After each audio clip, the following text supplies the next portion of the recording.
Hallelujah, praise the lord. దేవునికి స్తోత్రం. బాగున్నారా? మరొకసారి ఈ సాయంకాల సమయంలో దేవుని నామములు మీ అందరికీ వందనాలు చెల్లిస్తున్నాం. మరి ఈరోజు దేవుని వాక్యము ఈరోజు నుంచి ఆన్లైన్ బైబిల్ కోర్స్ ఇలా యూట్యూబ్లో ప్రతిరోజు కాకుండా కనీసం వారానికి 3 సార్లు ఇలా ఆన్లైన్లో బైబిల్ కోర్స్ డిసైపుల్ ట్రైనింగ్షిప్ కోర్సుని మీకు రోజు యూట్యూబ్ ద్వారంగా ప్రకటించాలని ఆశిస్తున్నాను. క్షమించండి, వారానికి 3 సార్లు ప్రకటించాలని ఆశిస్తున్నాను. ఎందుకంటే మనం వాక్యం చెప్పాలనుకోండి, అది వాక్యం చెప్పేది వేరు, దానిని ప్రీచింగ్ అంటారు. కానీ బైబిల్ మనము బోధించేటప్పుడు దానికి కావాల్సిన ఎంతో సిద్ధపాటు కావాలి.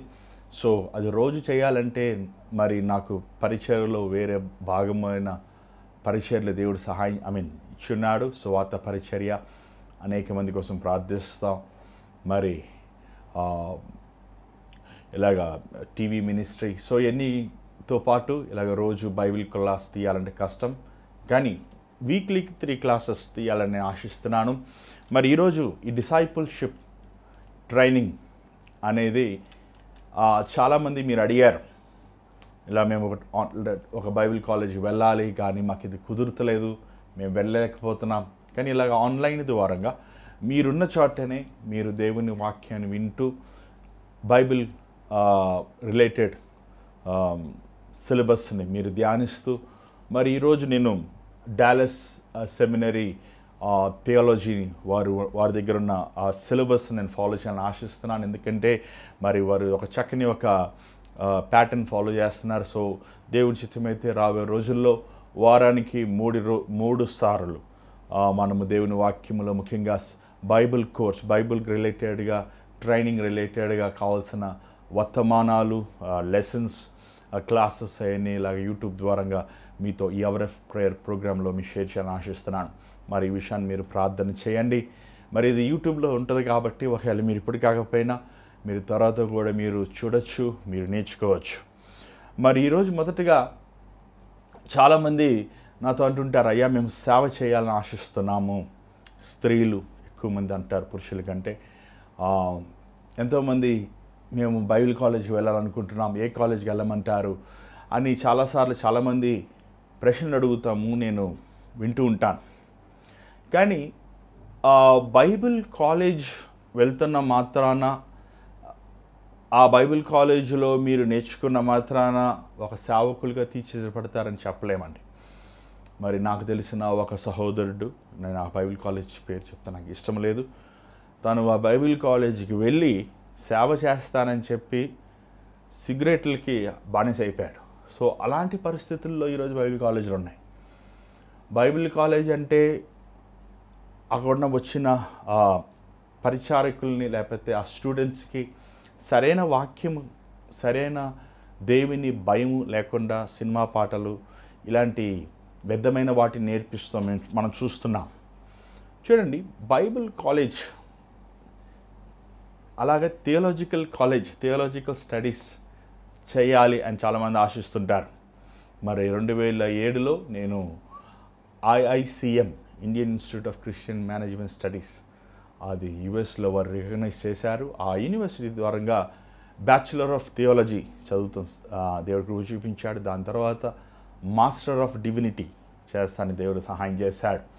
మరి ఈరోజు నేను ఒక సర్టిఫికేట్, ఒక డిగ్రీ ఈ కార్యక్రమాల ద్వారంగా మేము ఇవ్వాలనేది మా ఉద్దేశం కాదు, కానీ మిమ్మల్ని దేవుని పరిచర్య కోసము కావలసిన సామర్థ్యము, జ్ఞానము, దేవుని అభిషేకము, శక్తిని మీరు పొందుకోవాలనే ఆశతో ఈ కార్యక్రమములు ఉచితముగా ఇలాగా ఆన్లైన్లో మీకోసము వారానికి 3 సార్లు మేము వాక్యమును క్లాసెస్ తీసుకోవాలని ఆశిస్తున్నాను. మరి రెగ్యులర్ క్లాసెస్ లాగా లేకపోతే రెగ్యులర్ వాక్య పరిచర్యలాగా ఈ కార్యక్రమం ఉండవు.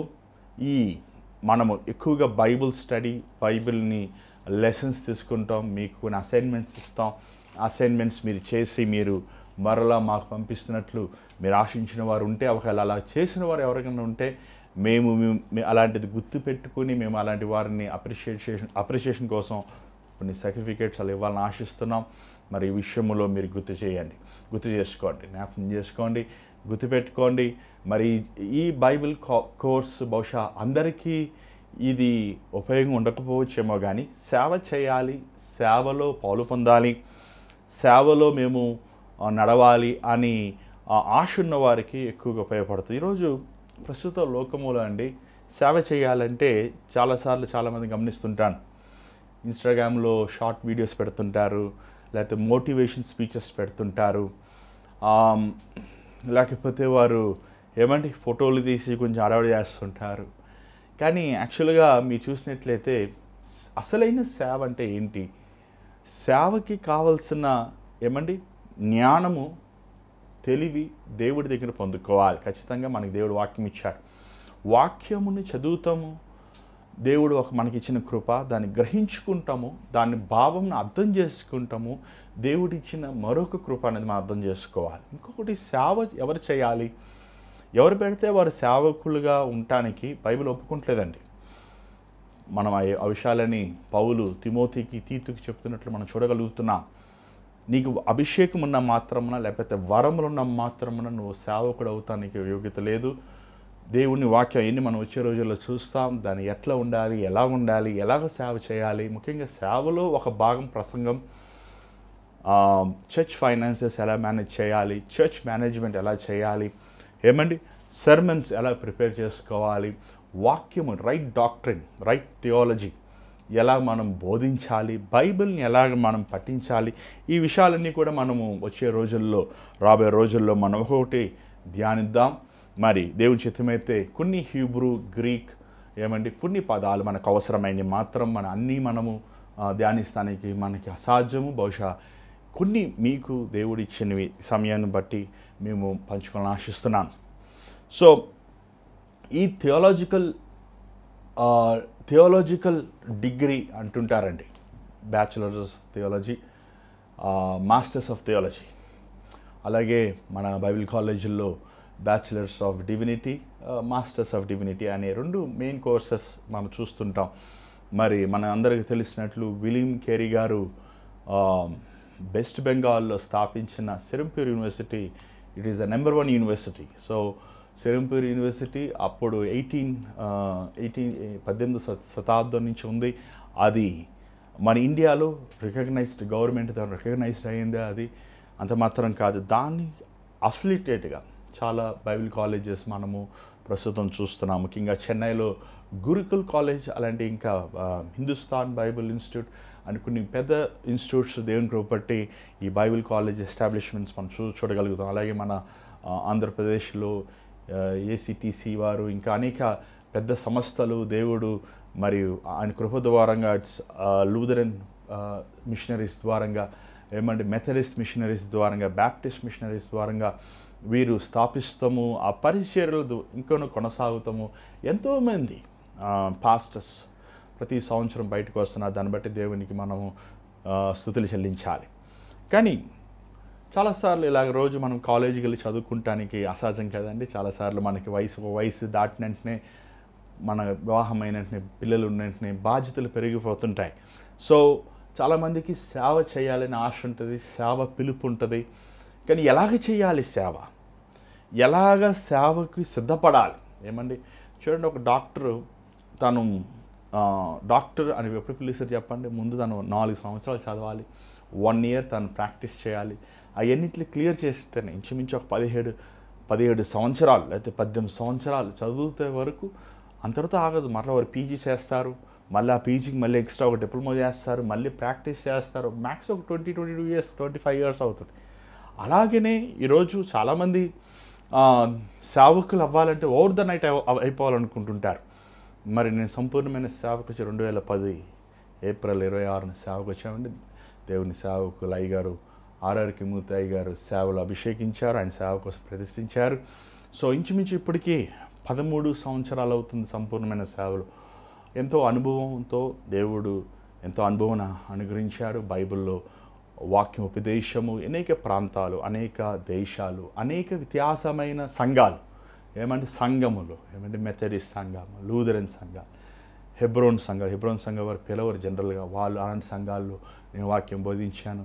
ఏమండి పెంతుకోస్తు సంఘాలు, ఏమండి అనేక సంఘాలు, వ్యత్యాసమైన భాషలు, వ్యత్యాసమైన ప్రాంతాలు, వ్యత్యాసమైన స్థలముల్లో దేవుడు వాక్యాన్ని ప్రకటిస్తానికి అవకాశం ఇచ్చాడు.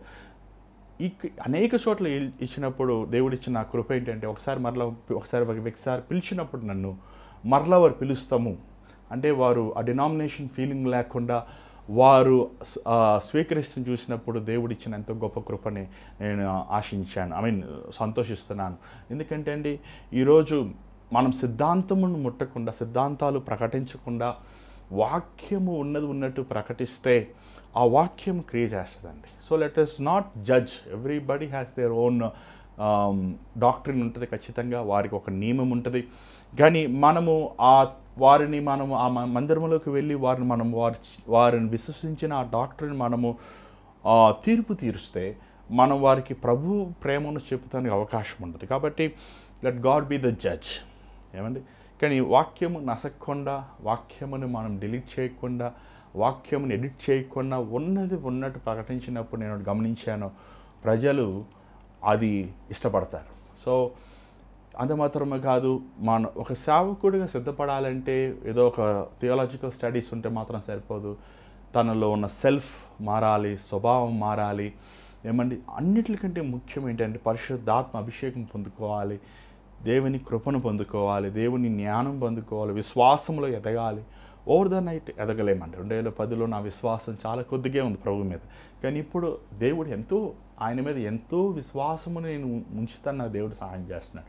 సో ఇలా మనం చూసినట్లయితే చాలా విధమైన మన పరిస్థితులు మనము పరిచర్యలు ఎదుర్కొంటుంటాం. సో దేవుడిచ్చిన అనుభవంతో కూడిన అనేక మంది దేవుని సేవకులు, అనేక మంది వారితో సంభాషిస్తాము, వారితో నేర్చుకుంటాము. అనేక సార్లు దేవుడు వారి పరిస్థితులు, వారి జీవితముల ద్వారంగా మంచి నేర్చుకొని చెడ్డవి విషయంలో జాగ్రత్త పడతాము. ఆ గ్రహింపు అవగాహన దేవుడు కలుగజేశాడు.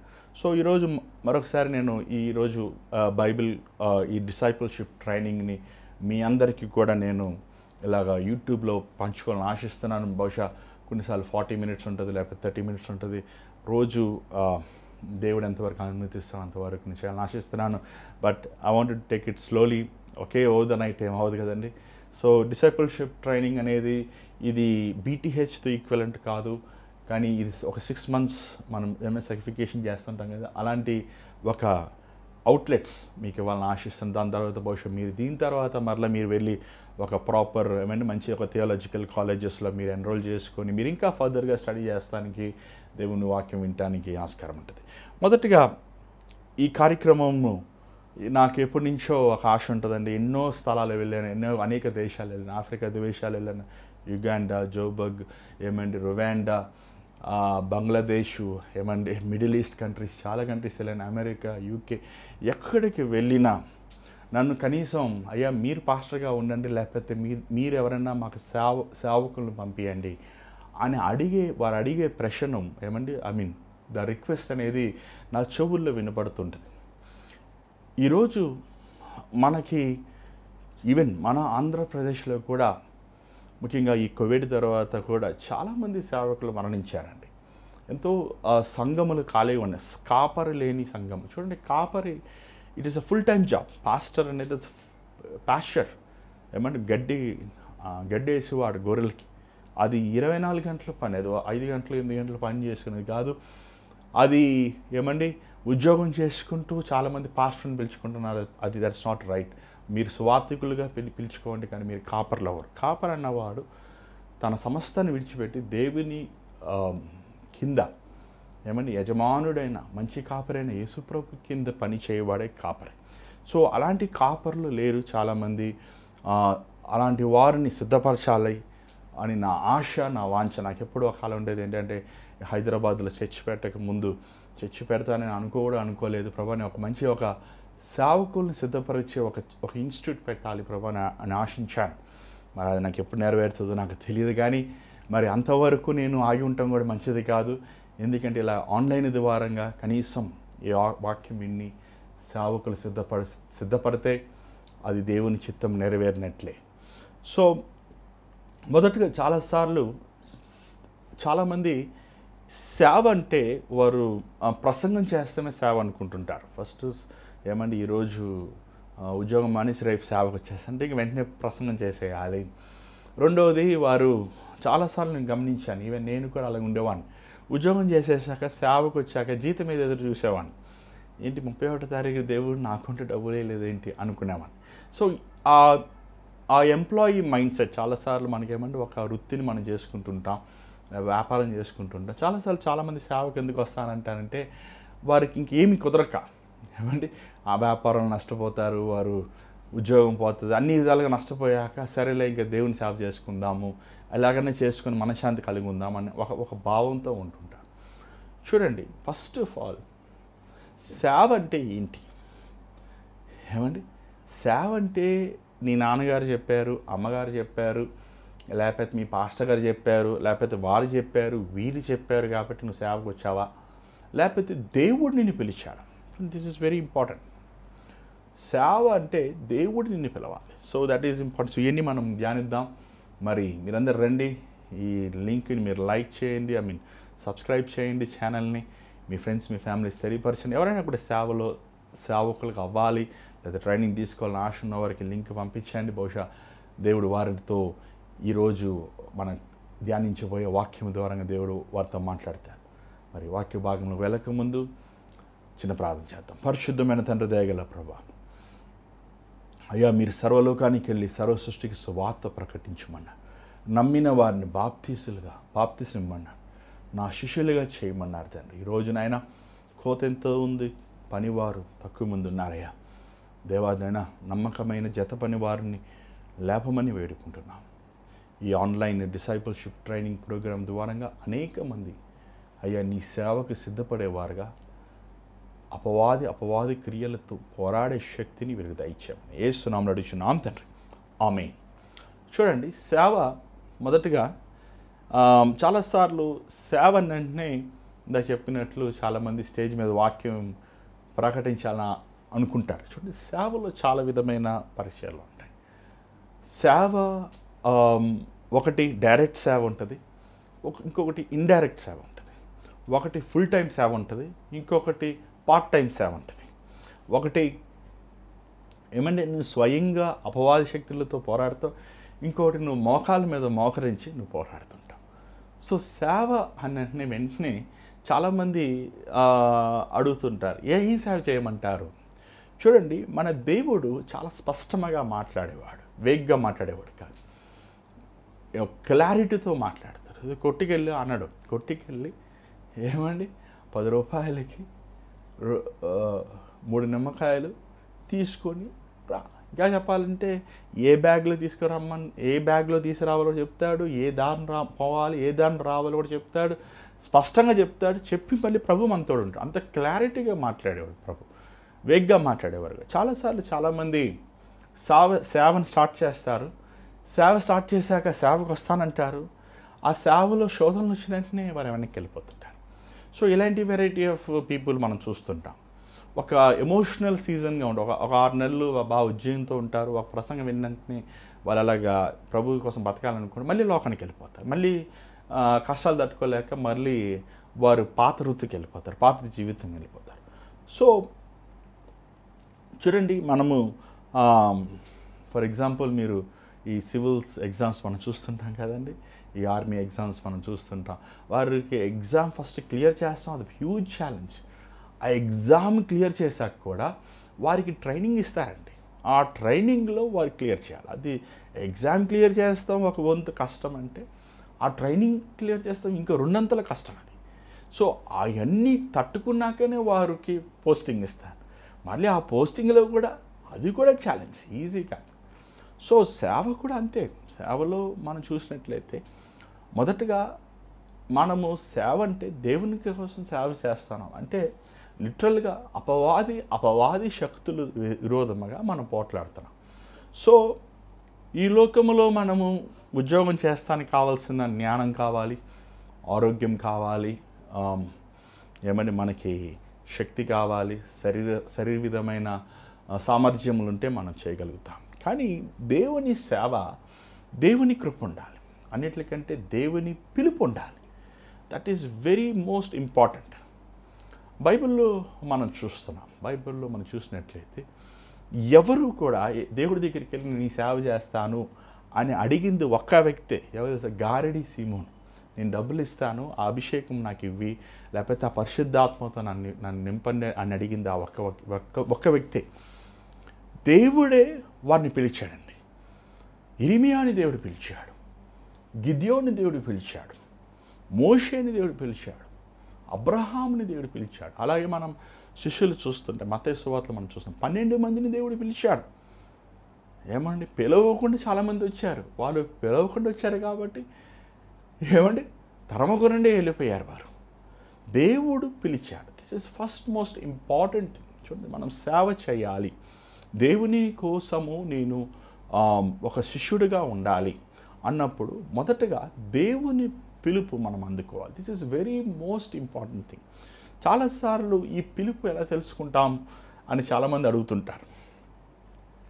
మరి జనరల్గా చాలాసార్లు మనము మందిరంలో ఉన్నప్పుడు అయ్యగారు వాక్యం చెప్తున్నప్పుడు, సేవకులు వాక్యం చెప్తున్నప్పుడు ఆ వాక్యము ద్వారంగా దేవుడు మాట్లాడుతుంటాడు. మనం బైబిల్ తీసి చదువుతున్నప్పుడు తల్లి గర్భములో ఎన్నుకున్నాను, జనములకు ప్రవక్తగా నియమించాను, నువ్వు నా సేవకుడికి నేను ఏర్పరచుకున్నాను అని వాగ్దానాల ద్వారా దేవుడు మాట్లాడుతుంటాడు. మూడోది, మనం దేవుని సేవ పిలుపు ఎలా తెలుసుకుంటాం? చాలాసార్లు కొంతమంది కోసం ప్రార్థిస్తున్నప్పుడు దేవుడు బయలుపరుస్తున్నాడు. తల్లి గర్భములో రక్తం పిండంగా ఉన్నప్పుడే ఆ తల్లి కానీ ఆ తండ్రి కానీ ఆ కుటుంబస్తులు ఒప్పుకుంటారు, అయ్యా నాకు బిడ్డని దయచే, ఆ బిడ్డ నీకు ఈ సేవకి ఇచ్చేస్తాను. అలా వారు సమూయేలు వలె వారు దేవుని కోసము నాజీరు చేయబడాలని, నాజీరు అంటే దేవుని కోసం అభిషేకించబడిన వారుగా ఉంటారు అనేది కొంతమంది ఉంటారు. సో దేవుడు ఎలా పిలుస్తారనేది మనకు పరిస్థితుల ద్వారా అర్థమవుతుంది. మొదటగా very easy way of understand, దేవుడు నన్ను సేవకు పిలుస్తున్నాడు అనేది చాలాసార్లు డైజెస్ట్ చేసుకుంటాం, చాలా కష్టం అండి. ముఖ్యంగా నా విషయంలో సేవ అంటే ఇది చాలా కష్టము, నేను చెయ్యను అనే మైండ్లో ఒక ఫిక్స్ అయిపోయాను నేను. సేవ నాకు కాదు, నేను మాట్లాడలేని వాడిని, నాకు జ్ఞానము లేదు, ఇన్ని కష్టాలు పడలేను, తగ్గించుకోవాలంటారు, ఏమండి అందరి దగ్గర అవమానాలు పొందాలంటారు, ఇవన్నీ నాకు కుదరదు. ఒక టిపికల్ మనిషిలాగా ఏదో మన ఉద్యోగం చేసుకుని మన జీతం సంపాదించి మంచిగా హ్యాపీగా ఉందాం, అదే సమయంలో తప్పులు చేయం, అబద్ధాలు ఆడడం, న్యాయమైన విధంగా చెమట కార్చి మనం సంపాదించుకుని సంతోషంగా ఉండాలి అనే ఒక ఆలోచనలు నేను ఉండేవాడిని. ఆ దేవుడు నన్ను పిలిచినప్పుడు సేవకి నాకు చెప్పాలంటే అది సేవకి నేను వచ్చినా సరే, అభిషేకించినా సరే నేను ఉండగలనా లేనా అనే సందేహం అనేది నాలో ఎప్పుడు ఉండేది. నాలో నా తల్లి గర్భంలో ఉన్నప్పుడే నేను నిన్ను కోరుకున్నానని దేవుడు నాకు అనేకసార్లు మాట్లాడాడు, మా తల్లిదండ్రులు చెప్పేవారు. కానీ నాకు అది నా హృదయానికి హత్తుకునేది కాదు. ఆ మాటలు అవి వింటున్నప్పుడు కూడా అవి కలవలే ఉంటాయి, కలల్లా ఉండేవి. మనకు కాదు అవన్నీ ఎంతో పరిశుద్ధులకి అని ఎప్పుడు భావించేవాడిని. కానీ దేవుడు ఆ సమయంలో ఒక్కొక్కరికి ఒక్కొక్క సమయం ఉంటుందండి ఖచ్చితంగా. ఏమంటే మనం ఎన్ని పళ్ళు ఉంటాయి చూడండి, సీజనల్ ఫ్రూట్స్ అంటుంటాం, ఆ సీజన్కి అది ఆ ఫలం వస్తుంది. అలాగా నీ సీజన్, నీ టైం అది ఎప్పుడు వస్తుందో అది నెరవేరుతుంది. మనం మోషేని చూస్తున్నాం. మోషే దేవుని పరిచర్యకి 80 సంవత్సరం వచ్చాడు. దావీదు త్వరగా వచ్చాడు. ఏమంటే శిష్యులు చూసినట్లయితే పేతురు వయసులో పెద్దవాడు, యోహాను చిన్నవాడు. వయసుతో అనుభవంతో కొంతమంది చదువుకున్న వారు ఉన్నారు, కొంతమంది చదువు లేని వారు ఉన్నారు.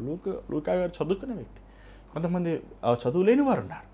అది మానవులైన మనము అలా తీర్పు తీర్చుకుంటాం, కానీ దేవుడు అలా తీర్పు తీర్చడం. దేవుడికి ఒక్కొక్కడు అందరూ కావాలి. పేతురు కావాలి, లూకా కావాలి, యోహాను కావాలి, మోషే కావాలి.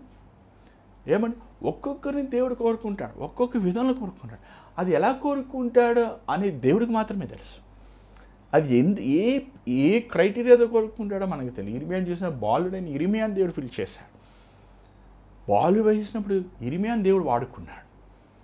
అలాగే మనం చూసిన ఆమోసు ఇంచుమించు మధ్య వయసులో దేవుడు కోరుకున్నాడు, పిలిచాడు. సో ఒక్కొక్కరు ఒక్కొక్క సమయములు దేవుడు కోరుకుంటాడు. కానీ ఈరోజు మీరు అనుకోవచ్చు, నేను నాకు 40 సంవత్సరాలు 50 సంవత్సరాలు కదా, ఇంకేం సేవ చేస్తాం. మీరు అనుకోవచ్చు నాకు 20 సంవత్సరాలే కదా. చూడండి, దేవుడు నీ కోసము నియమించిన సమయం అది ఖచ్చితంగా నీకే బయలుపరుస్తాడు దేవుడు. సో మనం కంగారు పడవసరం. Let's not get worried. ఏమంటే మన కాలుగతులు యెహోవా చేతిలో ఉన్న దేవుని వాక్యం సెలవిస్తుంది. సో నీ వయసుతో, నీ జ్ఞానముతో, నీ డబ్బుతో, నీ చదువుతో దేవుడు నిన్ను వాడుకుంటాడు వాడుకోడు అని ఉండదండి. అది దేవుడు ఒక్కొక్కరిని ఒక్కొక్క విధంగా వాడుకుంటాడు. సో చాలాసార్లు మన మైండ్ సెట్ ఏంటంటే మన సేవకు వచ్చినండి ఈ పాస్టర్ గారిలాగా ఉండాలి, మనం ఈయనకిలాగా మనం సేవ చేయాలి, ఈయనకిలాగా మనం వాక్యం చెప్పాలి, ఈయనకిలాగా మనం ఈ సిస్టమ్ చేయాలని చాలాసార్లు మనము ఒక మనిషిని వాడుకునే విధానం చూసి దేవుడు మనం కూడా అలా చేయాలని కాపీ కొడుతుంటాం. That's not the right way. నేను చాలాసార్లు రక్షించబడి సేవకు వచ్చాక బిల్లీ గ్రాహం గారి ప్రసంగాలు నాకు ఎక్కువ ఇష్టం.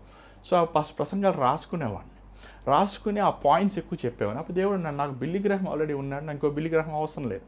సో ఒక్కొక్క విధం నాకు ఏమంటే అది దేవుడు ఒక్కొక్కరు ఒక్కొక్క విధంగా వాడుకుంటారు. ఖచ్చితంగా మనం అలాంటి వారు ప్రసంగాలు అవనివ్వండి, వారి సాక్ష్యములు అవనివ్వండి, వారి జీవితంలో దేవుడు ఎలా అవన్నీ మనం చూస్తాం, ఆ అనుభవాలు మనం మనసులో పెట్టుకుంటాం. కానీ మనము దేవుడు మన కోసము నడిపించిన మార్గంలో మనం వెళ్ళాలి. That is very important.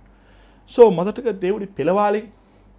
ఆ పిలుపు అనేది ఆ పిలిచాడు, నన్ను పిలుస్తున్నాడు, దేవుడు ఏర్పరచుకున్నాడు అనే ఆ క్లారిటీ వెరీ క్లియర్గా నువ్వు గ్రహించుకుంటావు. నీకు అర్థమైపోతుంది, పరిస్థితుల ద్వారా అర్థమైపోతుంది. మనం పోరాడలేమండి, దేవునికి విరోధంగా పోరాడలేం. వన్స్ దేవుడు నిన్ను పిలిచాడు సంపూర్ణమైన సేవక. చూడండి, చాలాసార్లు అభిషేకము అనాయింటింగ్ అంటుంటారు, చాలామంది అభిషేకించండి అంటారు. ఈ అభిషేకములో కూడా యాజకుడు అభిషేకించే విధం వేరుగా ఉంటుంది, రాజును అభిషేకించే విధం వేరుగా ఉంటుంది, లేవీని అభిషేకించే విధం వేరుగా ఉంటుంది. దేవుడు ఒక్కొక్కరిని ఒక్కొక్క విధముగా అభిషేకిస్తాడు. అభిషేకం అంటే దేవుడు ఒక పని కోసము ప్రతిష్ఠించాడు. జెరుబాబేలు మందిరమును బాగు చేస్తాం కోసం దేవుడు అభిషేకం, ఎజ్రాని దేవుడు సంఘముని కడతాం కోసం అభిషేకించాడు, నెహెమ్యాని గోడ కడతానికి దేవుడు అభిషేకించాడు. సో ఒక్కొక్క అభిషేకము ఒక్కొక్క పని, దేవుని పని మనం చేస్తాం కోసం నియమిస్తాం. సేవ కూడా అంతే. ఖచ్చితంగా దేవుని సేవలో మనము వ్యత్యాసమైన దానియేలు మనం చూస్తాం. దానియేలు ఈజ్ ఎ గవర్నర్. అతను ఒక అధికారి అయినప్పటికీ ఒక ప్రవక్తని పిలువబడుతున్నాడు. యోసేపును మనం చూస్తున్నాం, యోసేపు ఒక అధికారమైన ప్రవక్తని పిలువబడుతున్నాడు. సో అభిషేకములో కూడా వ్యత్యాసమైన అభిషేకం ఉంటుంది. చాలాసార్లు మనము దానిని గ్రహించుకోలేకుండా ఉంటాం. సో అందరూ సంపూర్ణమైన సేవ చేయాలి అనేది లేదు, అందరూ అలాగే పార్ట్ టైం సేవ చేయాలనేది లేదు. దేవుడు ఎవరిని పిలిచారో, దేనికోసం పిలిచారో దానికోసము మనం వాడబడాలి. ఇప్పుడు మనము గమనించండి, జాగ్రత్తగా గమనించండి, మందిరమును బాగు చేయనప్పుడు, యెరూషలేము మందిరం దేవుడు కట్టాల్సి వచ్చినప్పుడు జెరుబాబేలు మనం చూస్తాం. జెరుబాబేలు ఆ ఫిజికల్ మందిరాన్ని బాగు చేశాడు. ఎజ్రా యాజకుడు తన సంఘాన్ని బాగు చేశాడు. సో ఇది చాలా ఇంపార్టెంట్ అండి. యాజకుడు బిల్డింగ్ బాగు చేయలేదు, మందిరాన్ని బాగు చేయలేదు, సంఘాన్ని బాగు చేశాడు. దేవుడు దేనికోసం మనం నియమించాడు. సో ఈరోజు మనము ఈ సేవ అన్నింటినీ చాలాసార్లు సేవకుడు ట్రైనింగ్ అంటే ఏంటి అనేది ఒక క్లారిటీ లేకుండా ఉంది. డిసైపుల్షిప్ శిష్యత్వం. మనం ఈ రోజుల్లో మన పుస్తకాలు తీసుకుని ఇలా స్కూల్స్కి వెళ్ళి చదువుకుంటాం, లేకపోతే కాలేజీకి చదువుకుంటాం. పాత రోజుల్లో మీరు చూసినట్లయితే ఆ గురువు దగ్గర లేకపోతే ఆ పండిత్ గారి దగ్గర కూర్చొని వారు బట్టలు ఉతుకుతారు, వారికి ఇంట్లో అన్ని పనులు చేసి పెడతారు, వారు సామాను మోస్తారు. ఇంక పొద్దున్న సాయంకాలం వరకు, రాత్రి వరకు, లేకపోతే ఇంక నెలల వరకు వారితోనే ఉంటూ వారితోనే చదువుతారు. వారు ఒక క్రమశిక్షణలో, డిసిప్లైన్లో పెరుగుతుంటారు. అలాంటి మనము not only in our culture, చాలా దాంట్లో కూడా మనం చూస్తున్నాం. యేసుప్రభు కూడా శిష్యులు కూడా 3.5 సంవత్సరాలు ప్రభువుతో పాటు ఉన్నారు. సో ఇక్కడ మనం చూసినట్లయితే మొదటిగా అపోస్తలుల గ్రంథము 14వ అధ్యాయము చూడండి ఒకసారి. అపోస్తలుల గ్రంథం 11వ అధ్యాయము 26వ వచనం ఒకసారి చూడండి సార్, చదవండి. ఎస్. వారు కలిసి ఉమ్, ఒక సంవత్సరం అంతయు ఉమ్, సంఘములో ఉండి ఉమ్, బహు జనములకు ఉమ్, వాక్యమును బోధించిరి. ఉమ్, మొట్టమొదట ఉమ్, అంత్యోకియాలో ఉమ్. శిష్యులు క్రైస్తవులు అనబడిరి. చూడండి క్రైస్తవులు అనే మాట బైబిల్లో మనం ఇది ఇక్కడే చూస్తున్నాం, ఇంకెక్కడ చూస్తలేదు. క్రైస్తవులు, క్రిస్టియన్స్ అనేది దేవుడు పెట్టలేదు, శిష్యులే పెట్టలేదు. అంత్యోక్యాలో ఉన్న ఆ ప్రజలు వారిని యేసు ప్రభువుని వెంబడిస్తున్నారు. వారిని చూసి వీరు క్రైస్తవులు అన్నారు. అంటే ఒక అన్ని జనులు పెట్టిన పేరు.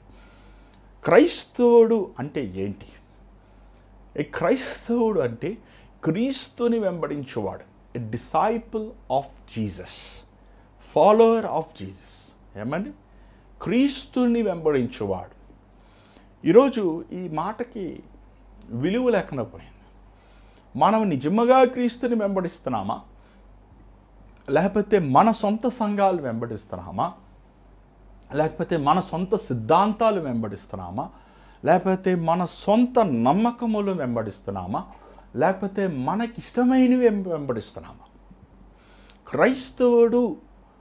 క్రైస్తవులు ధర్నా చేశారు, క్రైస్తవులు పొలిటికల్ పార్టీ పెట్టారు, క్రైస్తవులు ఏమండి ఇల్లులు కాల్చేశారు, క్రైస్తవులు శత్రువుల్ని హతం చేశారు, లేకపోతే వీళ్ళని హతం చేశారు అనే మాటలు మనం ఈరోజు వింటున్నాం. అసలు క్రైస్తవుడు ఎవడు? క్రీస్తు బోధను విని దాన్ని అనుసరించేవాడు. ఏ శిష్యుడు అనేవాడు క్రీస్తుని వెంబడించేవాడు క్రీస్తు వలె ఉండాలి. క్రీస్తు నడిచిన పాదం, క్రీస్తు జీవించిన జీవితం, క్రీస్తు బోధించిన బోధ, ఇది ఈరోజు క్రైస్తవులు అని పిలువబడుతున్న మనకి తెలియకుండా చాలా ఎంత విచారం కదండి.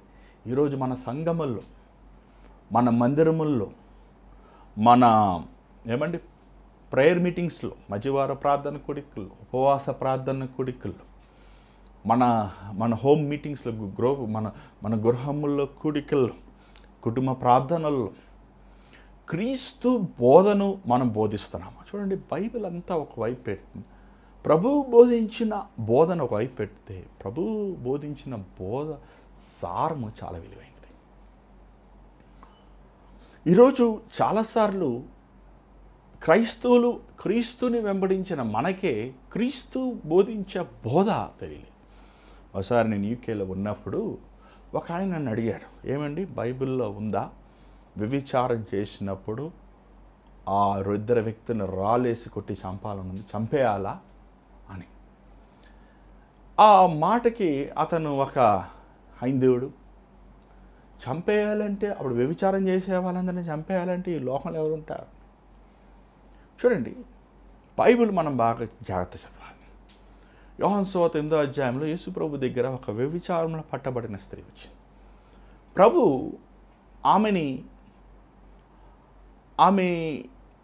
అంటాడు ఒక మాట అక్కడ ఉన్నవారు, ఈమెని మేము శిక్షించాలా మోషే ధర్మశాస్త్ర ప్రకారము, లేకపోతే ఈమెని వదిలేస్తే ఈయన యథార్థపరుడు కాదు, మోషే ధర్మశాస్త్ర ప్రకారం ఈమెను శిక్షిస్తే నీకు ప్రేమ లేదు అని ప్రభువుని దూషించేవారు. సో ప్రభు ఏం చేశారు, మీలో ఎవరైనా పాపం లేనివాడు మొదట రాయండి అని ప్రభు నేల మీద రాసేను అని ఉంది. ఏం రాశాడు? తన వారి పాపం రాశాడు.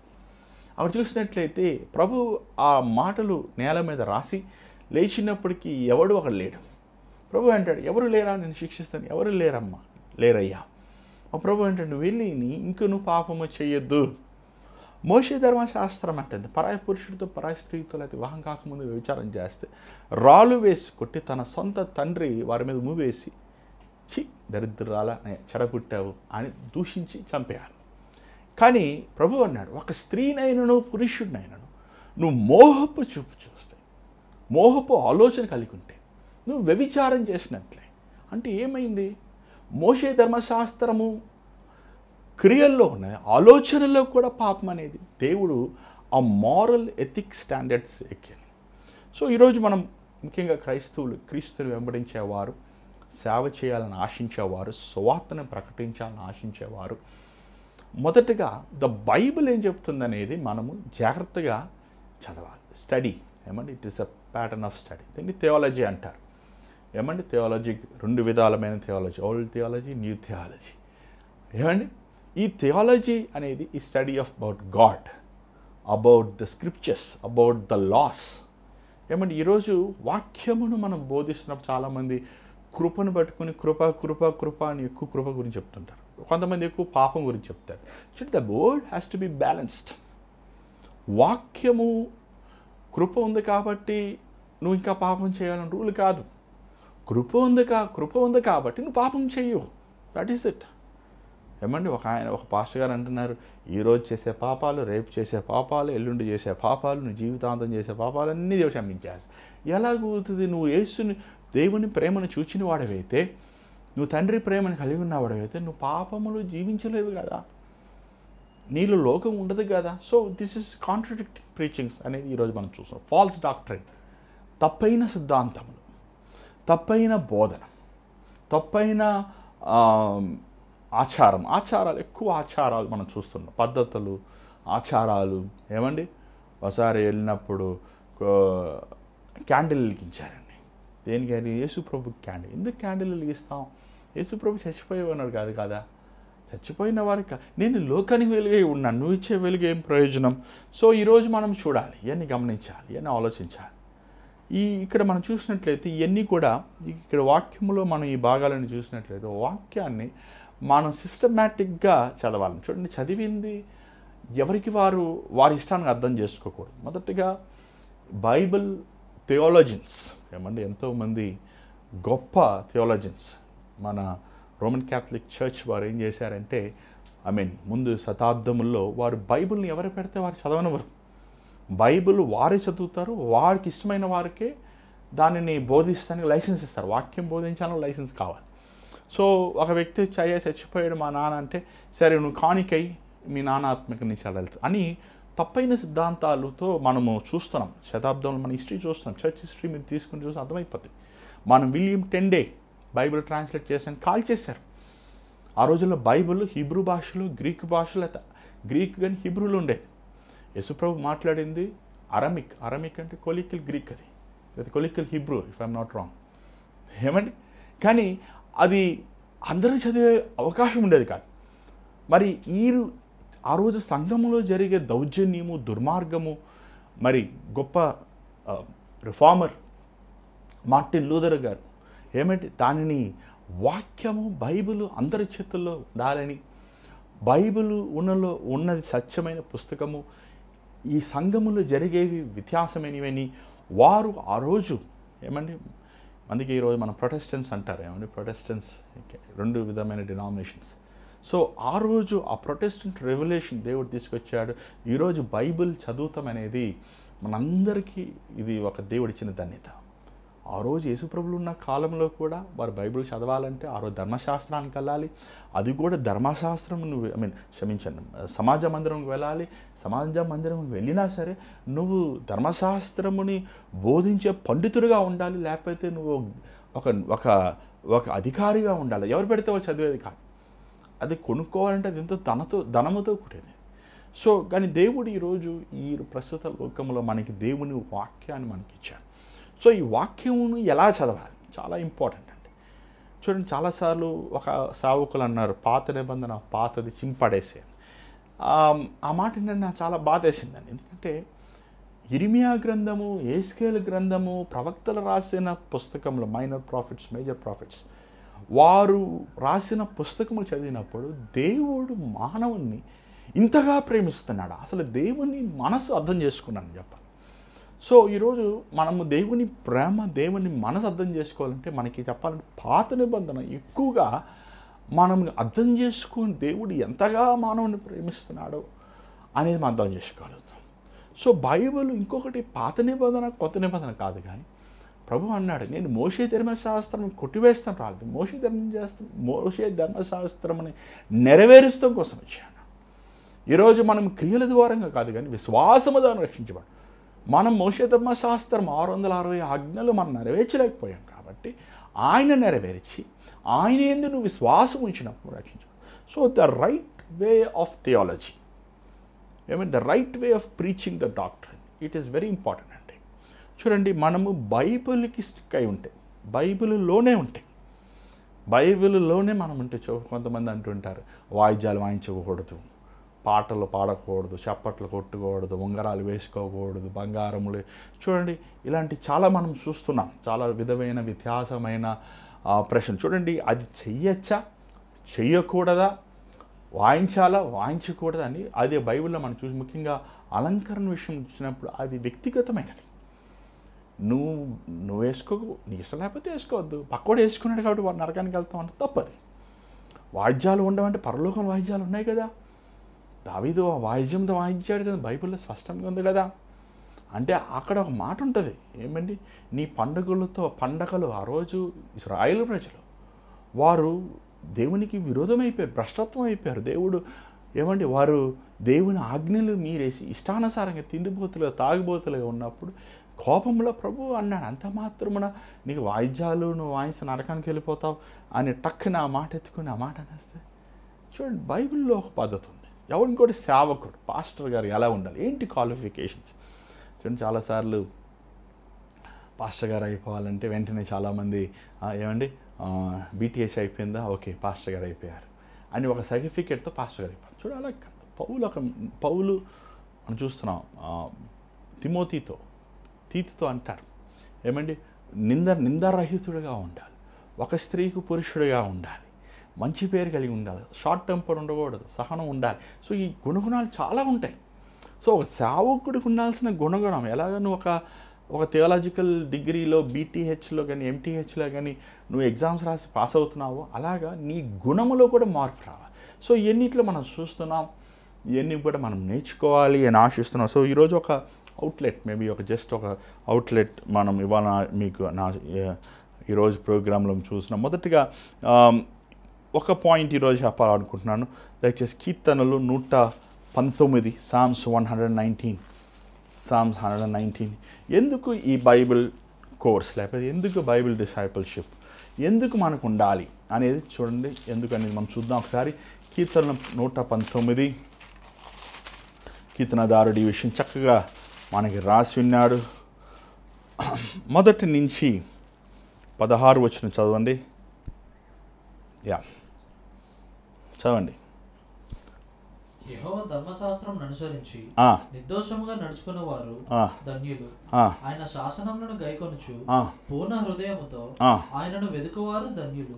వారు ఆయన మార్గములలో నడుచుకొనుచు ఏ పాపమును చేయరు. నీ ఆజ్ఞలను జాగ్రత్తగా గైకొనవలెనని నీవు మాకు ఆజ్ఞాపించి ఉన్నావు. ఆహా, నీ కట్టడలను గైకొనున్నట్లు నా ప్రవర్తన స్థిరపడి ఉండిన ఎంత మేలు. నీ ఆజ్ఞలన్నింటినీ నేను లక్ష్యము చేయనప్పుడు నాకు అవమానము కలుగనేరదు. నీతిగల నీ న్యాయ విధులను నేను నేర్చుకున్నప్పుడు యథార్థ హృదయముతో నీకు కృతజ్ఞతాస్తుతులు చెల్లించెదను. నీ కట్టడలను నేను గైకొందును, నన్ను బొత్తిగా విడనాడకము. యవనస్తులు దేని చేత తమ నడతను శుద్ధిపరచుకొందురు? నీ వాక్యమును బట్టి దానిని జాగ్రత్తగా చూచుకొనుట చేతనే కదా. ఇక్కడ మనం చూసినట్లయితే ఇక్కడ చాలా చక్కని మాట రాయబడి ఉంది చూడండి. యవనస్తులు తన నడవడికను, చదవండి ఆ మాట ఒకసారి. యవనస్తులు దేని చేత తమ నడతను శుద్ధిపరచుకొందురు. చూడండి, ఇక్కడ యవనస్తులు అంటే మీరు అనుకోవచ్చు నేను 50 సంవత్సరాలు కదా, నేను యవనస్తులు. అలా కాదండి. యవనస్తులు అనేది వయసు అనేది నీ శరీరానికి కానీ నీ ఆత్మకు కాదు. ఏమండి, యవనస్తుడు దేనితో తన హృదయముని శుద్ధిపరచుకొనును. చదవండి, దాని తర్వాత అక్కడే ఉంది ప్రశ్న.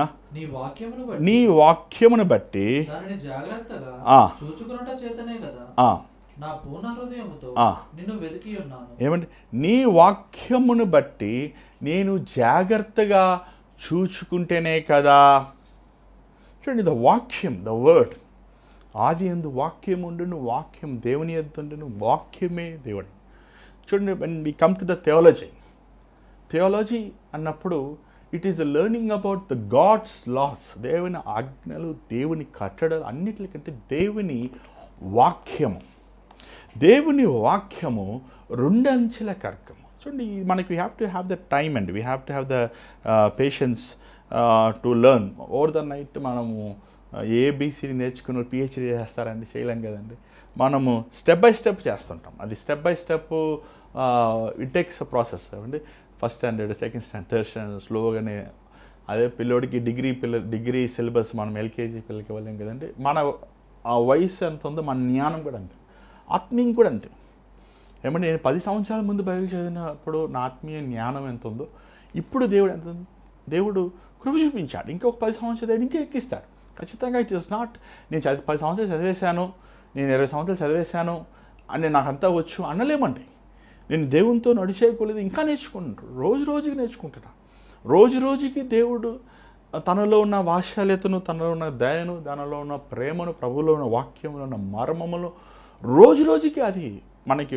సో ఏదో ఒక నేను ఇప్పుడు అన్న ఏమంటే నేను జోన్న ఒక డిసైపుల్షిప్ ట్రైనింగ్ చేసేసాడు. సో 6 months నేను నేర్చేసుకున్నాను, నేను వాకింగ్ అనకూడదు. ఏమంటే we should keep learning, keep. ఎప్పుడా మనకు చూడండి, మనకు కొన్నిసార్లు సాఫ్ట్వేర్ అప్డేట్ అవుతుంటుంది చూసారంటే, ఈ యాంటీవైరస్ సాఫ్ట్వేర్, కొత్త వైరస్లు వస్తుంటే కొత్త వైరస్లు వచ్చే కొద్ది అప్డేట్ అవుతుంటాయి. అలాగా దేవుని వాక్యం మనల్ని అప్డేట్ చేసేది ఏంటి, keep on growing in the spiritual. ఆసక్తిని పోగొట్టుకోకూడదు, నేర్చుకోవాలి. దేవుని వాక్యంలో మర్మము నేర్చుకోవాలి. ఇక్కడ కీర్తనదారుడు అంటాడు, నీ వాక్యము నా హృదయంలో ఉన్నది కాబట్టి నేను పవిత్రముగా ఉన్నాను. చూడండి, this is very important, the essence of the theology, the essence of the discipleship. ఈరోజు యేసుప్రభు మన తోడు లేడు. యేసుప్రభు ఆత్మ అయిన పరిశుద్ధాత్మ మనలో ఉన్నాడు. యేసుప్రభు ఇచ్చిన వాక్యం మనతో ఉంది. మన చేతిలో ఉన్న ఈ వాక్యం దిస్ ఈజ్ మనము చదవాలి, ధ్యానించాలి, మెమరీ వేయాలి. This 3 things. ఏమండి, మెమరీ వేయాలి, చదువుతూ ఫస్ట్ థింగ్. సెకండ్, ధ్యానించాలి, దాన్ని రీకలెక్ట్ చేసి మర్చిపోతుంటాం మనం. So it is a process. వాక్యము నా హృదయంలో ఉండగా నేను పవిత్రంగా ఉన్నా. That is one of the important qualities. ఒక సేవ చేయాలి అని ఆశించే వ్యక్తి, నీలో ధనాశ, దీనిలో స్త్రీ ఆశ, నీలో గర్వము, డమ్మము, లోకము రాకూడదు, పవిత్రముగా నువ్వు ఉండాలి అని ఆశిస్తున్నావంటే దానికి మూల కారణం ఏంటంటే వాక్యముతో హృదయం. సో ఈ వాక్యాన్ని ఎలా చదవాలి చూడండి. కొంతమంది కాంపిటీషన్గా చదువుతుంటారు. నేను 100 సార్లు చదివేశానండి, నేను 200 సార్లు చదివేశాను, నేను 300 సార్లు. No, what is the use of it? అలాంటి ప్రయోజనం ఏంటి? చూడండి, కొన్నిసార్లు మనం ఆవు చూస్తుంటాం కానీ గడ్డి మేసేసాక అది మరలా ఒక మూలకు వచ్చిన ఆ గడ్డిని మరలా నవ్వులుతూ ఉంటుంది. అలాగే దేవుని వాక్యం కూడా అంతే. బహుశా మనం రోజంతా బైబిల్ తీసి చదువుకోలేము, కానీ నువ్వు రోజు ఒక అధ్యాయం చదివినా అధ్యాయమును నువ్వు ధ్యానించేవాడిగా ఉండాలి. దాన్ని మరలా మెమరీ వేసేవాడిగా ఉండాలి. ఈరోజు మన జీవితంలో మనము ఒక ముఖ్యమైన ఘట్టంలో ఉన్నామండి. చూడండి, ఈరోజు ఖచ్చితంగా సేవకులు కావాలి. పిల్లలు సేవకులు అవ్వాలి, పెద్దోళ్ళు సేవకులు అవ్వాలి, వృద్ధాప్యంలో ఉన్నవారు సేవ చేయాలి, స్త్రీలు సేవ చేయాలి. స్త్రీలు అది దేవుడు చెప్పే సంఘములో అనేక భాగములు ఇచ్చాడు. ఒక భాగమే, కాపరి మాత్రమే ఉండకూడదు అన్నాడు అంతే ప్రభు. ఏమండి, మీరు సువార్థికులుగా ఉండొచ్చు, మిషనరీలుగా ఉండొచ్చు, ప్రవక్తరాలుగా ఉండొచ్చు, మీ పరిచర్య దేవుడు విస్తారమైన పరిచర్య. కానీ ఒక కాపరి మాత్రము దేవుడు అది పురుషుడికి నియమించాడు. ఎందుకంటే అది కూడా కారణం ప్రభు చెప్తున్నాడు. స్త్రీకి శిరస్సు పురుషుడు, పురుషుడికి శిరస్సు క్రీస్తు, క్రీస్తు శిరస్సు దేవుడు, తండ్రి, కుమార, పరిశుద్ధాత్ముడు. యేసు ప్రభు త్రిత్వం రెండో వ్యక్తి సమమైనప్పటికీ కూడా తాను ఏమండి రిత్తునుగా చేసుకున్నాడు. తనకి శిరస్సు తండ్రి అని తను ప్రభు చెప్తున్నప్పుడు ఏమంటే ఒక నియమము, the creation has been done in. So కాబట్టి అది మన ప్రభు చెప్పినప్పుడు అక్కడ పురుషుడు గొప్ప, స్త్రీ గొప్ప అని కాదు, కానీ ఎవరి బాధ్యతలు, ఎవరి ధర్మం వారు చేయాలి. ఏమంటే పురుషులు కానాలంటే కనగలరా?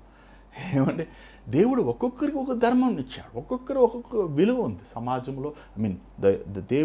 దేవుని దృష్టిలో దేవుడు పురుషులకు ఇవ్వాల్సిన భాగ్యం పురుషులు. ఎవడు గొప్ప, ఎవడు చిన్నది కాదు. ఇంకో మాట అప్పుడు పురుషుడు స్త్రీ కలిస్తేనే దేవుని రూపం, దేవుని స్వరూపం. సో సేవ అన్నప్పుడు ఇది చాలా ఇంపార్టెంట్. ఈరోజు చాలామంది ముఖ్యంగా సహోదరి సిస్టర్స్ వాళ్ళ ఇంటి యజమానులు ముఖ్యంగా రక్షించబడరండి, వారు సహకరించరు. మూడోది, వారితో ఏకమనసు, వారితో మీ ఇంటి యజమానుడితో నీకు సమాధానం లేకుండా నువ్వు సేవ చేస్తానంటాం వల్ల ఏం ప్రయోజనం? చూడండి, ఈ కుడేస్తాము ఒక చోట ఎడేస్తాలే కదా. సో మొదటిగా నీ ఇంటి యజమానుడితో నువ్వు సమాధానం పడాలి. You have to work together. అందుకే ప్రార్థన మనకి ఇచ్చి ఉన్నాడు. సో సంఘం సేవ చేయాలని ఖచ్చితంగా ఒక స్త్రీ బహిరంగముగా తన భర్త సహాయం లేకుండా వెళ్తాం మంచిదిగా. అలాగే చాలాసార్లు చాలామంది యవనస్తురాళ్ళు నేను సేవ చేస్తాను అని చెప్పి ఏమండి వారు ఈవెన్ యవనస్తులు కూడా అనవసరమైన శోధనలో పడిపోతాం చూస్తాం. ఒక వయసు ఉంది, ఒక నియమం ఉంది, ఒక సమయం ఉంది. ప్రతిదానికి కంగారు పడాల్సిన అవసరం అనేది లేదనేది నేను దేవుని నామంలో చెప్తున్నాను. సో ఈరోజు మొదటగా దేవుని వాక్యానికి మనము ఇంపార్టెన్స్. సో మేము ఇంకా అక్కడే అదే అధ్యాయం 11వ వచనం మీరు చూసినట్లయితే ఒకసారి చదవండి. 11వ వచనం చదవండి దయచేసి. నీ ఎదుట నేను పాపము చేయకుండానట్లు నా హృదయములో నీ వాక్యము ఉంచుకొని ఉన్నాను. చూడండి, దేవుని సేవ అన్నప్పుడు సేవకి ఒక సేవకుడు పాపం చేస్తుంది చాలా భయంకరం. ఇప్పుడు సేవకు నియమించబడి సేవ చేస్తున్నప్పుడు దేవుడు బైబిల్లో మనం చూసినట్లయితే సేవకులకి రెండంతల తీర్పు. సో ఆ సేవకుడు చాలాసార్లు అంటే మనం సేవకులుగా ఉంటున్నప్పుడు ఒక సేవకుడు మనం సరిదిద్దుతున్నప్పుడు ఆ సరిదిద్దు మనం తీసుకోలేమండి. చాలాసార్లు అంటాం, నువ్వు నాకంటే చిన్నోడురా, లేకపోతే నేను 10 సంవత్సరాలు సేవ చేశాను, నువ్వు 5 సంవత్సరాలు సేవ చేస్తావు అని వెంటనే మనము ఏమండి ఒక లోకరీతైన తీర్పు అనేది మనం చూస్తుంటాం. కానీ దేవుని వాక్యం ఏమండి అది నిన్ను సరిదిద్దేది, నువ్వు చేసేది తప్ప లేదనేది వాక్యము నీ హృదయంలో ఉండాలి. చాలా ఇంపార్టెంట్ అండి. ఒక సేవకుడు తప్పిపోతున్నాడంటే కారణం ఏంటంటే తన హృదయంలోంచి దేవుని వాక్యము శక్తి తగ్గిపోయిందన్నమాట. వాక్యము వారు ఎరిగినప్పటికీ, ఆ వాక్యముని గ్రహించుకున్నప్పటికీ, ఆ వాక్యములో ఉన్న సత్యాన్ని జీవించలేకపోతున్నారు. ఇది ఎందుకు అవుతుంది? ఎలాగంటే మొదటి డబ్బాశ. ఏమంటే ఈ డబ్బు చాలా భయంకరం. సాతాన్ గాడు ఏమంటే ఒక సేవకుడిని కానీ సేవకురాలు కానీ ఎవరైనా సరే ముఖ్యంగా దేవుని సేవ చేయాల్సిన వాళ్ళని ఈ 3 విధాలు శోధిస్తారు. మొదటిగా స్త్రీ ఆశ కానీ పురుషుడు ఆశ, శరీరిచ్చలు. చాలాసార్లు నేను నాన్నగారితో పాటు సేవకి వెళ్ళినప్పుడు నేను వినేవారిని, ఆ పాస్టర్ గారండి తన భార్యను వదిలేసి ఇంకొక ఆమెతో అక్రమైన సంబంధం పెట్టుకున్నాడు, చర్చి వాళ్ళతో అక్రమైన ఇలాంటి మాటలు వినేవాడిని. ఎంత భయంకరమండి, అది చాలా భయంకరం. అంత మామూలు విషయం కాదు. ఎంత అవమానం, ఎంత సిగ్గు. సో సంఘము సేవకులు ఒక క్యారెక్టర్ అనేది చాలా ఇంపార్టెంట్. నీ క్యారెక్టర్ లేకపోతే, అందుకే నీ భార్యను నువ్వు పక్కన పెట్టుకోవాలి, నీ భర్తను అది నీకే మంచిది. పెళ్ళి కాకుండా ఒక యవనస్తుడు ఒక యవనస్తురాలు మీరు వెళ్ళి ఏం సేవ చేస్తారు? ఏమన్నా ఈరోజు పెళ్ళిళ్ళే వద్దు అంటున్నారు. ఏమన్నా మన క్యాథలిక్ చర్చ్, మన రోమన్ క్యాథలిక్ చర్చ్ న్యూస్లో చూస్తున్నాం ఎంత అబ్యూజ్. ఏమన్నా చిన్నపిల్లలతో అక్రమైన నేను న్యూస్లో ఉంది, నేను చెప్పవసరం లేదు. ఎంత అవమానం, అసలు ఎంత దుర్మార్గమైన కార్యాలు జరుగుతుంది. నీ భార్య నీతో ఉండాలండి. It's very important. ఒక సేవకుడికి ఏమండి తన భార్య తనతో ఉండాలి, తన భర్త తనతో ఉండాలి. చూడండి, నీకు అకౌంటబిలిటీ, నిన్ను హెచ్చరించేవారు, నిన్ను సరిదిద్దేవారు. రెండవది, సేవ చేయాలని ఆశించేవారు శోధన పడతారు. డబ్బు ఒక వయసు వచ్చాక వాళ్ళకి ఇచ్చలు అవన్నీ ఉండవండి. డబ్బు సంపాదించి ఎలాగ మల్టిప్లై చేయాలి, దానికి ఏమేమో స్కీమ్స్ పెడతాంటారు, క్షమించండి, ప్లాన్స్ పెడతారు. ఏమండి నేను నీకు ప్రేయర్ చేయాలంటే, ఫ్యామిలీ కోసం ప్రేయర్ చేయాలంటే 1000 రూపాయలు, ఏమన్నా నీ పిల్లడు ఎగ్జామ్ పాస్ చేయాలంటే 2000 రూపాయలు. సో ప్లాన్స్ స్కీమ్స్ పెడుతుంటారు. సో ఈ మనీ ఎర్నింగ్ స్కీమ్స్ అనేవి మనం చూస్తుంటాం. శోధన. మూడవది, ఇక కొంత వయసు అయిపోయాక వీరికి స్త్రీ ఆశ ఉండదు, లేదా పురుషుడు ఆశ ఉండదు, వీరికి డబ్బు ఆశ ఉండదు, వీరికి ఫేమ్ ఘనత, ఏమైనా పేరు ప్రఖ్యాతులు, వాళ్ళు చాలా ఇంపార్టెంట్. ఆ పేరు ప్రఖ్యాతి కోసం ఏమైనా చేస్తారు. సో ఈ మూడిట్ల నుంచి మనం జయం పొందాలంటే ఒక సేవకుడు మనలో వాక్యం ఉండాలి. చూడండి, దావీదు 50+ అప్పుడే వ్యభిచారణ పడ్డాడు. యవనస్తుడిగా పడలేదు, ఎడారిలో ఉన్నప్పుడు పడలేదు. శోధన వివాహమైంది, అప్పటికి 2-3 భార్యలు ఉన్నారు, పిల్లలు యవన బిడ్డలు, అబ్సలోము పెద్ద కుమారులు యవన బిడ్డలు, వివాహానికి వచ్చే వయసు వారు. అప్పుడు పడ్డాడు శోధన. సో నేను ఈ పాపం ఇప్పుడు పడను, నాకు ఈ శోధన జయించేశాను అని మనం అనలేము. కాబట్టి వాక్యము ఒకరోజు కాదు, మనం ప్రతిరోజు దేవుని వాక్యముతో మనం మిళితమై ఉండాలి. ఒక సేవకుడు బైబిల్ చదవలేకపోతే అండి, బైబిల్ని ధ్యానించలేకపోతే తాను ముందుకు వెళ్ళలేడండి. క్రీస్తు కోసం పరిశుద్ధం. అక్కడే ఉంది ఆ మాట చూడండి, 15 వచ్చిన చదవండి, 15 వచ్చిన చదవండి ఒకసారి, చూడండి ఒకసారి. నీ ఆజ్ఞలను నేను ధ్యానించేదను, నీ త్రోవలను మన్నించేదను. I meditate your perspectives. ఏమంటే నీ ఆజ్ఞలు, నీ కట్టడలు, ఇది చేయాలి, ఇది చేయకూడదు, ఇలా ఉండాలి, ఇలా ఉండకూడదు, మనం ధ్యానించేవారుగా ఉండాలి. So that is very important. ఈరోజు మనము ఒక సేవ అనేది చాలామంది వాళ్ళు సొంత ఆలోచనలు చేస్తారు. ముఖ్యంగా ఈ సోషల్ మీడియా వచ్చాకండి. పాత రోజుల్లో మేము మా నాన్నగారితో పాటు ఊర్లకి వెళ్తున్నప్పుడు గడ్డేసి 2 ట్యూబ్ లైట్లు పెట్టేసి మట్టిలో గడ్డేసి పేడ అల్లేసి గడ్డేసి మీటింగ్ పెట్టారు. క్రైస్తవ కూడికలు అంటే ఒక 100 మంది వచ్చేవారు, 200 మంది వస్తే అబ్బా అనేవారండి. ఆ పెద్ద మీటింగ్. ఏమన్నా మన పాల్ యాంగిచో గారు ఇంకా అలాంటి ఎవరన్నా పెద్ద పెద్ద లీజే రాక్ అలాంటి వాళ్ళు బీచ్ల్లో పెడితే అబ్బో అనేవారు. 2000 మంది ఉండేవారు అంతే. అబ్బో ఎంతోమంది వచ్చారంట. కానీ ఈరోజు చూడండి, ఈరోజు క్రైస్తవ కూడికల్లా లేకపోతే ఏమన్నా ఈ పొలిటికల్ మీటింగ్సా లేకపోతే ఏమన్నా ఒక సెలబ్రిటీ మీటింగ్ అర్థం కావట్లేదు, ఎంతోమంది వస్తున్నారు. ఇంకోటి ఈ సోషల్ మీడియా. ఏమన్నా ఈ సోషల్ మీడియా ఎవరు పెడితే వారు వాక్యం చెప్పేస్తాం, ఎవరు పెడితే వారు పాటలు పాడతాం, ఎవరు పెడితే వాళ్ళకి ఏది ఎవరు తోస్తే అది చెప్పేసి ఇష్టం వచ్చినట్లు గబ్బు చేసి పాడేస్తారు. చూడండి, ఒక నియమం ఉందండి. ఏదైనా కూడా సంఘానికి ఒక నియమం ఉంది, ఒక పద్ధతి ఉంది. మొదటగా మనము సేవకులు వాక్యం చెప్పాల్సిన ముందు మనం మంచి సాక్ష్యం కలిగి ఉండాలి. మన కుటుంబంలో, మన రక్త సంబంధులు, మన ఊరిలో మనకి మంచి సాక్ష్యం లేకుండా నువ్వేం వాక్యం చెప్తావు? నీ భార్య దగ్గర నీకు మంచి సాక్ష్యం లేదు, నీ భర్తతో నీకు మంచి సాక్ష్యం లేదు, నీ పిల్లల దగ్గర నీకు మంచి సాక్ష్యం లేదు, నీ ఇరుగు పొరుగు వారు నీతో ఒక మంచిగా సాక్ష్యం లేదు, నువ్వు ఏమని వాక్యం చెప్తావు? సో ఇది చాలా ఇంపార్టెంట్. ముందు మన సాక్ష్యాన్ని మనం కాపాడుకోవాలి. యేసుప్రభువులో వారు ఏ పాపం కనుగోలేకపోయారు, ఆయన సాక్ష్యాన్ని కాపాడుకున్నాడు. ప్రభు 30 సంవత్సరములు ప్రభు తల్లిదండ్రులతో ఉన్నారు. ప్రభు ఏమంటే సేవకు రాకపోయినా వాడి కుటుంబానికి సహాయం చేస్తున్నాడు. కానీ అయినప్పటికీ ఆయన పాపం లేని వాడిగా ఉన్నాడు. It's really great thing. అందుకే ప్రభు సవాల్ వేశారు, ఓపెన్ ఛాలెంజ్, మీలో ఎవరైనా అలా పాపం చూపించగలరు? ఆవిడ మాట్లాడలేకపోయాడు. సో ముందు మనం కుటుంబ సాక్ష్యం, మన వ్యక్తిగత సాక్ష్యం, కుటుంబ సాక్ష్యం చాలా ఇంపార్టెంట్ అండి.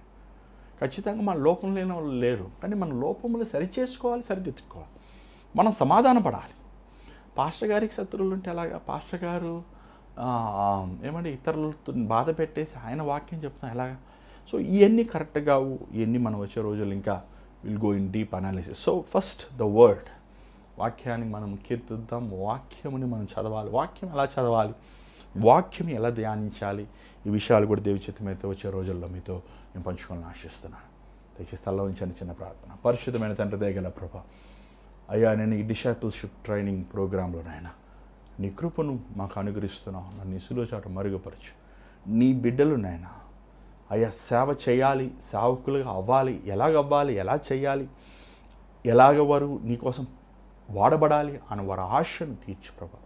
ఈ కార్యక్రమం ద్వారా అనేక మందికి నువ్వు నైనా దీవెనకరంగా చేయమని వేడుకుంటున్నాను. నన్ను ఇసులో చాటు మరుగుపరుస్తూ నీ జ్ఞానము నాకు దయచేయ ప్రభా. ఇంకా నువ్వు వాక్యములో ఉన్న అనేక సంగతులు ఎలాగ నీ శిష్యుల్ని నువ్వు 3.5 సంవత్సరములు వారిని సిద్ధపరిచావు, అలాంటి గొప్ప మర్మములనైనా మేము ధ్యానించి ఇంకొన్ని నేర్చుకుంటానికి మా కృప దయచేయమని యేసు నామములో అడుగుచున్నాం తండ్రి, ఆమేన్. సో దేవి చిత్తమైతే మరి వచ్చే రోజుల్లో కూడా మనం ధ్యానిద్దామండి. ఇంకను మీరు దయచేసి ఇంకా మీ ఫీడ్బ్యాక్ ఇవ్వండి. మీ ఫీడ్బ్యాక్ స్క్రీన్ మీద కనబడుతున్న ఆ నెంబర్ 8939392139 నెంబర్కి మీరు వాట్సాప్ కానీ వాయిస్ మెయిల్ పంపించవచ్చు. అదే సమయంలో మీరు మీ ఇంకా ఎలాగ ఇంప్రూవ్మెంట్స్ ఏమంటే చెప్పండి, చేద్దాం. నేను కూడా ఇంకా ఫస్ట్ టైం అండి, నేను ఇంకా అఫీషియల్గా నేనేమి క్లాసెస్ ఎక్కడ తీసుకోలేదు అదర్ దెన్ దిస్. అంటే మేబీ చెన్నైలో కొంతమంది బైబిల్ స్టూడెంట్స్ ఉన్నప్పుడు వారు తీసుకున్నాను. బట్ అదర్ దెన్ దట్ నేను ఇలా ఆన్లైన్లో ఇలా కార్యక్రమం ద్వారా ఇది స్టార్ట్ చేస్తున్నాను. సో ఏదైనా అవకతవకలను క్షమించండి. I wanted to do more disciplined way in syllabus చేద్దామని ఆశిస్తున్నాను. ఈ విషయంలో దేవుడి చిత్తం ఎలా నడిపిస్తుందో మనం చూడాలని ఆశిస్తున్నాను. సో ఈ కార్యక్రమాల ద్వారా మీరు సేవకులు అవ్వాలి, ఎలాగ ఆత్మాభిషేకం పొందుకోవాలి, ఎలాగ వాడబడాలి, ఎలాగ దేవుని చిత్తం తెలుసుకోవాలి, ఎలా దేవుని చిత్తముని సంపూర్ణంగా చేయాలి, ఎలాగా శోధనని జయించాలి, ఎలాగ సేవకుడికి వచ్చే బలహీనతలు ఏంటి, అపవాది బాణాలేంటి, ఇంకొన రాబోయే రోజుల్లో ఏమైనా డివినిటీ సైడ్, డివినిటీ ఆత్మీయ స్థితి, స్పిరిచువాలిటీ, అదే సమయంలో థియాలజీ, కొన్ని నియమాలు ఉన్నాయి సంఘములో. సంఘములో కొన్ని నియమాలు ఉన్నాయి. సంఘములో డబ్బులు అడగచ్చా, సంఘములో ఏమంటే స్త్రీలు పెత్తనం చేయొచ్చా, సంఘములో ఏమంటే డ్యాన్సులు వేయచ్చా, స్టేజ్ సంఘాన్ని ఎలా నడిపించాలి, సంఘములో 2 ఇరు కుటుంబాల్లో కలహాలు ఉన్నాయి, వాక్యానుసారంగా వారిని ఎలా హెచ్చరించాలి, వాక్యానుసారంగా నియమం ఏంటి అని అనేక విషయాలు మరి వచ్చే రోజుల్లో మనం ధ్యానిద్దాం. మరి మీరు కూడా జాగ్రత్తగా విని మీరు మేలు పొంది దేవుని చిత్తాన్ని ప్రకారము మిమ్మల్ని సమర్పించుకోండి. మరి ఈ భారమైన పరిచయలో దేవుడు మిమ్మల్ని ప్రేరేపిస్తే ఈ పరిచయలో మీరు కూడా పాల్పొందాలని ఆశిస్తే మా స్క్రీన్ కనిపిస్తున్న Google pay, PhonePe account numbers వారంగా ఈ పరిచయలో మీరు పాలు పొందవచ్చు. మీ వివరాలు మీరు ఇంకొన్ని వివరాలు కావాలంటే మీరు 8939392139 నెంబర్కి మీరు కాల్ చేయొచ్చు. మీరు ఈ పరిచయలో విత్తే ప్రతి కానుక ప్రభు సేవలో వాడుతున్నామండి. ఇంకను రాబోయే రోజుల్లో నా ఆశ ఏంటంటే ఒక మంచి బైబిల్ కాలేజ్ పెట్టాలి, అనేక మంది బైబిల్ స్టూడెంట్ ఉచితంగా సిద్ధపరచాలన్న ఆశ, వాళ్ళు లోకమంతా పంపించాలన్న ఆశ. మరి ఈ ఆశ దేవుడు నెరవేర్చాలి. నాకు ఒకటే నమ్ముతున్నాను ఏంటంటే ప్రభు ఈ ఆశ నా హృదయంలో పెట్టాడు, ఎందుకంటే అది ఆయన ఆశ కాబట్టి. సో ఇది ఎప్పుడు జరుగుతుంది, ఎలా జరుగుతుంది నాకు తెలియలేదు, నాకు అర్థం కాదలేదు, కానీ ఖచ్చితంగా ఒకరోజు జరుగుతుందని మాత్రం నేను దేవుని యందు విశ్వసిస్తున్నాను. మరి మీరు కూడా ప్రార్థన చేయండి. ఇంకా రాబోయే రోజుల్లో ఎలాగా ఒక సేవకుడు సిద్ధపడాలి, ఎలా బలపరచబడాలి అనే విషయం మనం ధ్యానిద్దాం. మరి దేవుని చేతి మీద రేపు కలుసుకుందాం. అంటారు. God bless you. గమనించండి, ముఖ్యమైన గమనిక, క్షమించండి, రేపు ఆదివారం సండే మరి నేను షేక్పేటలో ఉన్న R3 బ్యాంక్వెట్ హాల్లో ఆరాధన 10 గంటలు జరుగుతుంది. ఈ ఆరాధనలో మీరు పాలు పొందొచ్చు. మరి ఎక్కడైనా చాలామంది దూర భారాల నుంచి వస్తున్నారు. దేవుడిచ్చిన స్వస్థ వారము, ప్రవచన వారము, అపవాద శక్తుల నుంచి విడుదల ఎంతోమంది పొందుతున్నారు. నేను అది ఎన్ని వీడియోలు వేసి మీకు నేను గొప్ప చూపించుకోవడం నాకు ఇష్టం లేదు. కేవలం దేవుడు ఇచ్చినవి దేవుని నామం మహిమార్థమే ప్రార్థిస్తున్నాం. సో మీరు కూడా రావచ్చు. మీ చుట్టుపక్కల మీరు ఒకవేళ ఈ అడ్రస్ షేక్పేట చుట్టుపక్కల మీరు ఉంటే రండి, దేవుని దీవెనలు పొందండి. మరి గమనించండి, మీరు కూడా ప్రార్థన చేయండి. ఈ కార్యక్రమం అయ్యాక కొంచెంసేపు దేవుని వాక్యం చదవండి, ధ్యానించండి. ఇంకొన అనేక మర్మాలు దేవుడు మీకు బయలుపరుస్తారు. తెలియజేతుంది కలుసుకుందాం. God bless you. Good night.